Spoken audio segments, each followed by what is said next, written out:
Hey guys, do you ever run across augmented chords? It will be written, I'm thinking about a D augmented chord. I'm going to show you a couple things that I like to listen to and practice. So it will be written D with a plus sign, I believe, or D AUG for augmented. Uh-oh. Get your butt out of the way. You mangy. All right, so here's a normal D chord.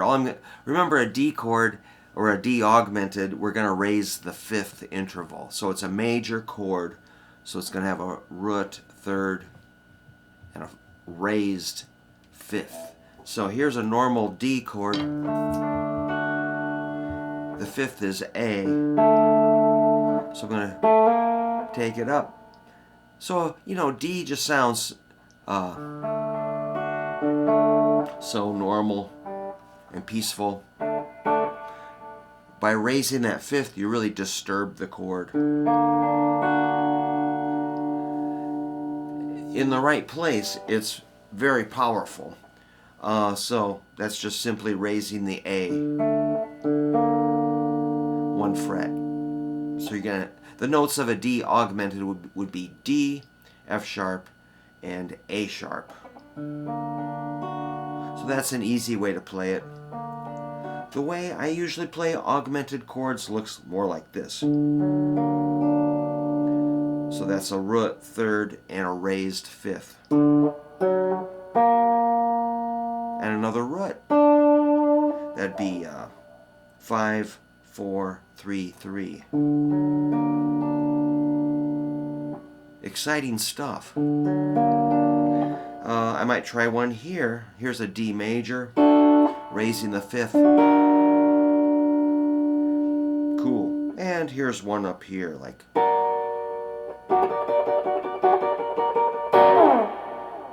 Cool. A good example of a song would be "Oh Darling" by the Beatles. If it was in G, it'd be "Oh Darling" on a G. So the D augmented might push us to a G chord. Again. So it's like it would function as the 5 chord in blues or a key of D major.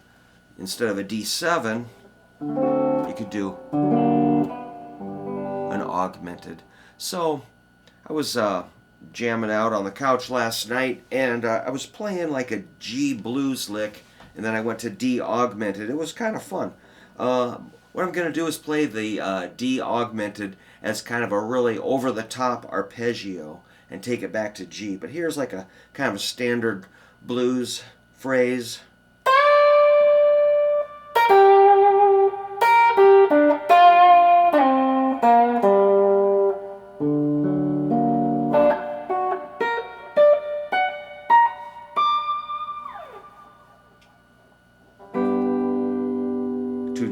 Or some sort of a G. Yeah. So that was kind of wild. I played D, F sharp, A sharp, D, F sharp, A sharp, D, F sharp, A sharp, and D, and some back to G somehow. The lick was kind of fun too. It was like this, that's like a C going up to a D with a bend, and then that quick A sharp to G. Kind of a standard Stevie Ray Vaughan thing. Albert King or something. A sharp, G, D, F, and then a little bend or a slide from D to C, and then a really slow bend,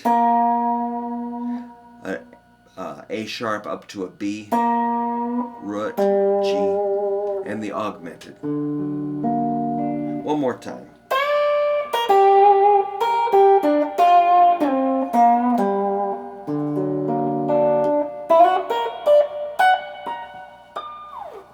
So that's what's fun about a chord, is it's not something that we just punch, but it's something you can spread out up the neck, and that's what I love to do. You know, you really start hearing more phrases and stuff if you take a chord, break it down into the notes, and just find them up the neck, and it starts to sound like a you know, some sort of a really epic phrase of some sort. But it's just, again, the notes of the chord played one at a time, spread out over the neck. That's what I love to do. So that's why you got to know your notes on the neck, and you got to know your chord formulas. You know, what notes make up the chord.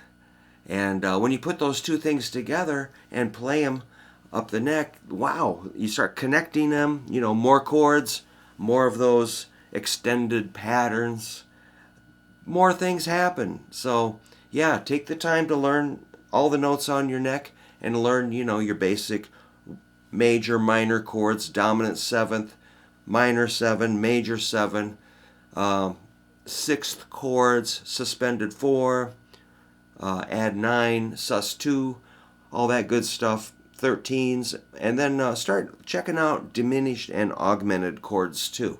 If you need a chord book, get one, but I do have one available that I made too. So if you'd like to see my book, just ask me a little bit about it, and or you can find a lot of videos on my channel talking about it. And there's probably a link in the description if you want to order one on eBay, or just email me at hooverguitar@yahoo.com. But by all means, just use the chord book you have, or look it up on the internet. You don't have to buy my book, of course, to get the information. It's readily available. But anyway, I'll see you soon, and thanks for stopping by.